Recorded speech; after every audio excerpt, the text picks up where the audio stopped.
বাংলাদেশের প্রত্যেকটি প্রতিষ্ঠানকে নতুন করে যে বিএনপি দলীয়করণ করছে, এটা আওয়ামী লীগের পথেই বিএনপি বাংলাদেশকে এগিয়ে নিয়ে যাচ্ছে।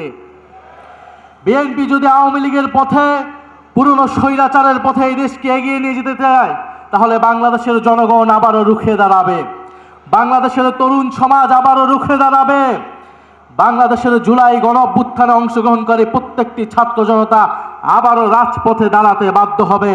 এই সরকার 2 মাসে যতটা অজনপ্রিয় হয়েছে, আমরা জানি না আগামী 6 মাসে তার পরিণতি কি হবে, তার অবস্থান কি হবে। আমরা দেশে কোনো অস্থিতিশীলতা চাই না। আমাদের দাবি একটাই, গণভোটের গণরায় বাস্তবায়ন করে জুলাই গণঅভ্যুত্থানকে প্রকৃত সম্মান দেওয়া, জুলাই শহীদ পরিবারকে প্রকৃত সম্মান দেওয়া, আহত যোদ্ধাদের প্রকৃত সম্মান দেওয়া। আমরা সেটার জন্য রাজপথে আছি, সংসদে আছি। ইনশাআল্লাহ আমরা ঐক্যবদ্ধভাবে আমাদের সে দাবি আদায় করে ছাড়বো ইনশাআল্লাহ।